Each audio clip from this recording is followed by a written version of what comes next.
Good afternoon. Jasper Masters from CBRE. My question is really directed, I suppose, at Vince Cable in the first instance, but in the event of a potential hung parliament, I assume that the Lib Dems could hold some sway over aspects of town planning policy. Are the Lib Dems more closely aligned to the top-down planning approach under Labour or the bottom-up localised approach outlined in the recent Conservative Green Paper? Dr. Cable. Well, I'm not going to go into all the scenarios around hung parliaments, but I will tell you about our broad approach to planning, which is the exact opposite of what you describe. The approach is very much a bottom-up rather than a top-down approach. We believe in local government. We practice it. Our people actually run 7 of the 10 biggest cities in Britain. And we worry about the over-centralisation of government. We do want a bottom-up approach. We don't agree with the Labour government's planning reforms and the Planning Commission, and we think there should be a bigger democratic content.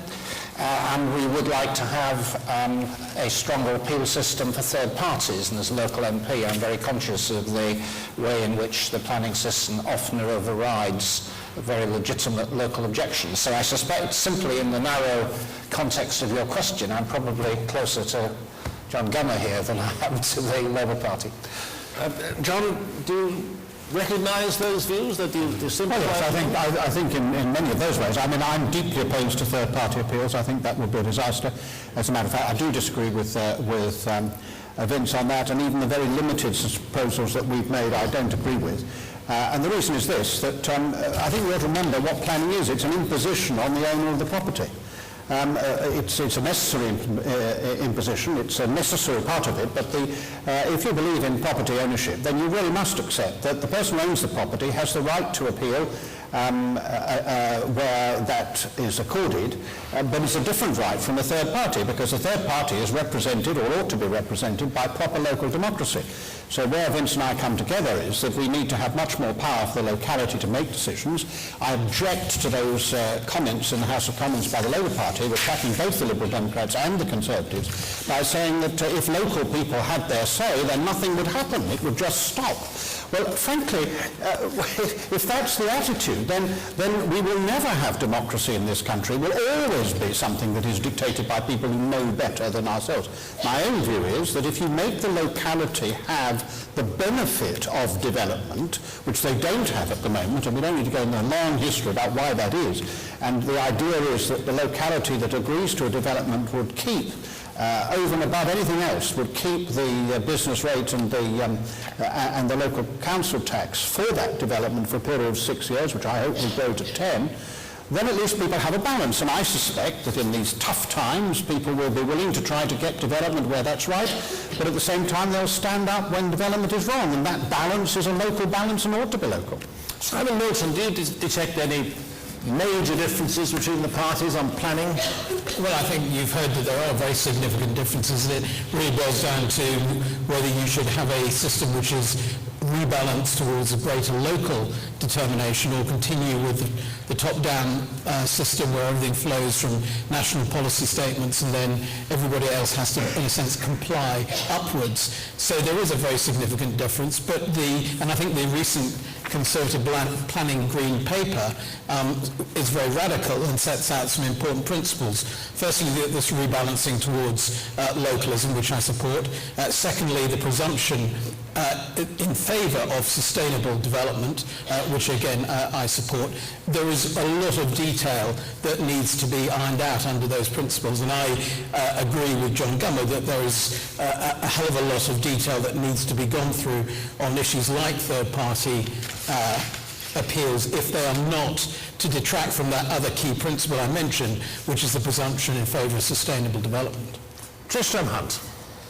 I think there are differences in the party. If I was a developer, I'd want to get building pretty quickly before May the 6th or May the 7th. I think a lot of things are going to be begin to be held up quite seriously. I mean, I think these things go in waves, and there's a John Gummer was part of the administration which withdrew business rates from local authority, and now we want to give them back, and there's a battle within the Tory party, I think, between the sort of the localisers and the decentralisers and the sort of progressives and those more orientated around the Treasury team who just want to, make sure the economy gets moving again, and how that pans itself out will be rather interesting. I think my suspicion is that the localisers will probably move out, because we hear not enough from George Osborne and Philip Hampton on these kind of important questions.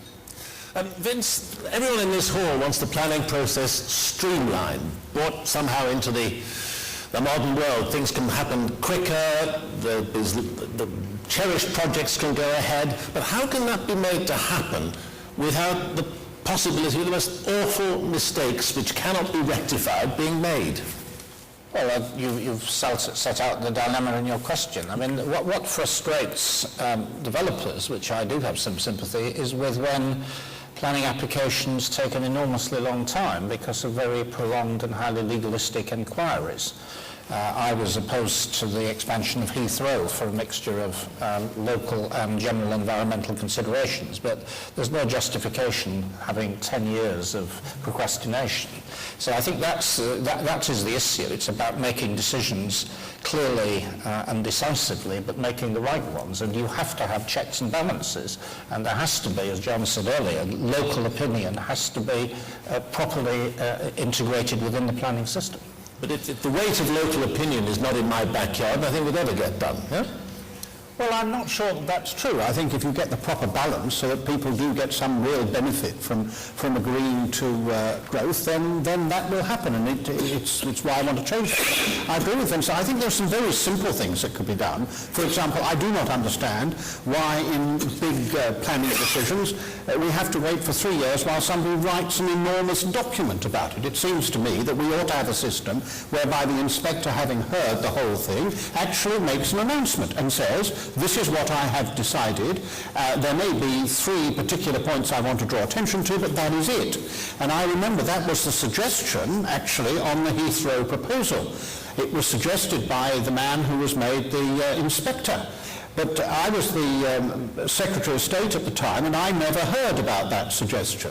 And it turned out that he had suggestions of my senior civil servants who didn't tell me because they were knew I would say yes. And so there is a problem here which has to be overcome.